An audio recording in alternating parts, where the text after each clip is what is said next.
بسم اللہ الرحمن الرحیم۔ جرمنی میں جماعت احمدیہ کے قیام کے 100 سال پر ایک خصوصی اجلاس کا انعقاد۔ رپورٹ عرفان احمد خان، نمائندہ الفضل انٹرنیشنل۔ سال رواں 2023 جماعت جرمنی کے لیے خصوصی اہمیت کا حامل ہے۔ اس سال جماعت احمدیہ کو جرمنی میں قائم ہوئے 100 سال مکمل ہو گئے ہیں۔ مکرم مولوی مبارک احمد صاحب بنگالی وہ پہلے احمدی مبلغ تھے جو حضرت خلیفۃ المسیح الثانی رضی اللہ عنہ کے ارشاد پر ستمبر 1922 میں جرمنی تشریف لائے۔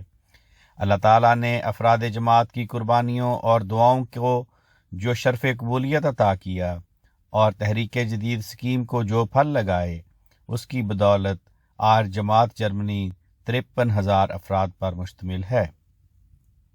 جماعتوں کی تعداد 204، ریجن 15، لوکل عمارتیں 12 اور ان کے مقامی حلقہ جات 83 ہیں، جو سب مل کر اس سال کو شکرانے کے سال کے طور پر منا رہے ہیں۔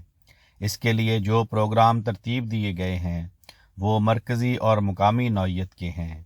پہلا مرکزی پروگرام 21 جنوری 2023 بروز ہفتہ بعد نماز مغرب و عشاء مسجد بیت الصبوح فرانکفرٹ میں ترتیب دیا گیا تھا، جس کی کارروائی لائیو نشر کی گئی اور جرمنی بھر کی جماعتوں نے اپنی مساجد اور مراکز میں جمع ہو کر اس کارروائی سے استفادہ کیا۔ 7 سالہ جشن کا یہ پروگرام MTA کی ٹیم نے ترتیب دیا تھا۔ اس کے لیے بیت الصبوح میں موجود سپورٹس ہال کو خصوصی طور پر تیار کیا گیا تھا۔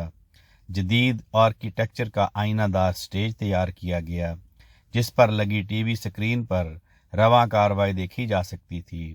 سٹیج کے ایک طرف مکرم نیشنل امیر صاحب جرمنی بیٹھے تھے۔ سامنے سامعین کے لیے کرسیاں لگائی گئی تھیں، جو پروگرام شروع ہونے سے قبل شاملین سے مکمل طور پر بھر گئی تھیں۔ مکرم امیر صاحب کی صدارت میں اجلاس کا آغاز تلاوت قرآن کریم سے ہوا، جو مکرم عمران بشارت صاحب مربی سلسلہ نے کی۔ آپ نے سورۃ الجمعہ کی پہلی 5 آیات کی تلاوت کی، جن کا جرمن ترجمہ مکرم یونس رفت صاحب اور اردو ترجمہ مکرم سعادت احمد صاحب نے پیش کیا۔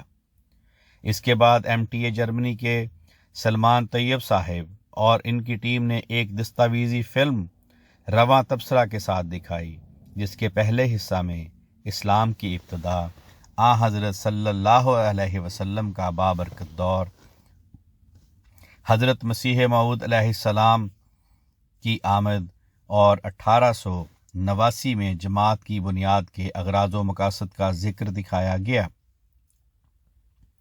دوسرے حصہ میں جرمنی میں احمدیت کا آغاز، مکرم مولوی مبارک احمد صاحب آف بنگال کی جرمنی میں آمد، برلن میں مسجد کی تعمیر کی کوشش کا تصویری ذکر دکھایا گیا۔ اس موقع پر سلمان طیب صاحب نے مکرم حیدر علی ظفر صاحب مبلغ سلسلہ سے لائیو گفتگو میں 1975 سے شروع ہونے والے دور کے ابتدائی حالات پر بھی گفتگو کی، جس میں ہیمبرگ سے جلسہ سالانہ کی ابتدا اور حالات کا تذکرہ شامل تھا۔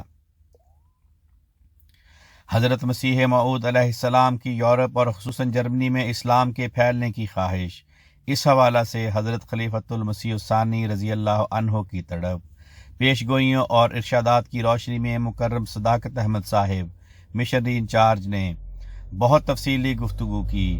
اس موقع پر آپ نے دیگر خلفائے سلسلہ کے احکامات کی روشنی میں احباب کو ان کی ذمہ داریوں کی طرف بھی متوجہ کیا۔ آپ نے کہا کہ ڈاکومنٹری میں آپ نے جن کامیابیوں کی جھلک دیکھی ہے، ان میں ہم سے پہلے مختلف ادوار میں آنے والے احمدیوں اور سب کی اجتماعی کوششوں کا عمل دخل ہے۔ اس لیے خوشی کے اس موقع پر ان سب کو بھی اپنی دعاؤں میں یاد رکھیں جو آج ہم میں موجود نہیں۔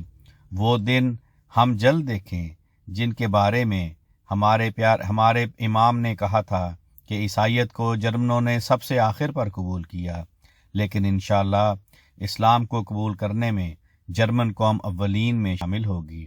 لیکن یہ بھی ہم نے یاد رکھنا ہے کہ محض افراد کی زیادتی کا نام ترقی نہیں، بلکہ جماعت کی ترقی یہ ہے کہ ہم خدا سے تعلق میں ترقی کریں، آپس میں پیار و محبت سے رہیں۔ دستاویزی فلم جس کے دوران مکرم صداقت احمد صاحب اور مکرم حیدر علی ظفر صاحب کے ساتھ کیا جانے والا مکالمہ بھی اس کا حصہ تھا، کے بعد مکرم عبداللہ واگس ہاؤزر صاحب امیر جماعت احمدیہ جرمنی نے مختصر تقریر کی۔ آپ نے کہا کہ اب تک جو کچھ ہم نے حاصل کیا ہے، ہمیں اس سے زیادہ کے لیے مسلسل جد و جہد کرنی ہے۔ حضرت مسیح موعود علیہ السلام کی بعثت کا مقصد ہر وقت ہمارے سامنے ہونا چاہیے۔ جرمنی میں 5 ملین مسلمان ہیں۔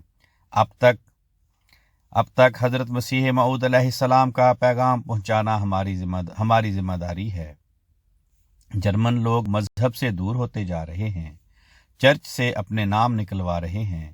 ان کو خدا تعالیٰ کی وحدانیت کی طرف لے کر آنے کا بیڑا ہم نے اٹھانا ہے۔ ہم نے 3 چرچ خرید کر ان کو مساجد میں بدلا ہے۔ 78 مساجد ہم بنا چکے ہیں۔ جلد ہم نے 100 کی تعداد پوری کرنی ہے۔ مسلمانوں کے دوسرے فرقوں کے لوگ مجھ سے پوچھتے ہیں کہ تم لوگ تو 1% ہو، پھر بھی سب فرقوں سے زیادہ ترقی کر رہے ہو، آپ لوگ کس طرح یہ سب کچھ حاصل کر لیتے ہو؟ یہ خلافت کی بدولت ہے کہ اللہ ہمارے کام میں دوسروں سے زیادہ برکت ڈال دیتا ہے۔ مکرم امیر صاحب نے اپنی تقریر کے آخر میں یاد دہانی کروائی کہ عشرہ صلوات کو پورے اہتمام سے منائیں، اس کا حق ادا کریں۔ کتاب، ذکر الہی، والدین اور بچے ہر گھر میں مل کر پڑھیں اور اگلے 100 سال کے لیے ابھی سے تیاری شروع کریں۔ اپنی تقریر کے آخر پر دعا سے قبل مکرم امیر صاحب نے جماعت جرمنی کی نئی ویب سائٹ کا افتتاح بھی کیا۔ شام 7:45 بجے اجتماعی دعا پر تقریب کا اختتام ہوا، جس کے بعد حاضرین نے کھانا تناول کیا۔ آج کی اس تقریب کے حوالے سے تمام جماعتوں کو ہدایت تھی کہ وہ مساجد اور مراکز میں تقریب کے بعد حاضرین کے لیے کھانے کا اہتمام کریں۔ مقامی جماعتوں میں 100 سالہ تقاریب کا سلسلہ جاری ہے، جس کا ذکر علیحدہ رپورٹ میں کیا جائے گا انشاءاللہ۔ آواز رانا عرفان شہزاد، لندن۔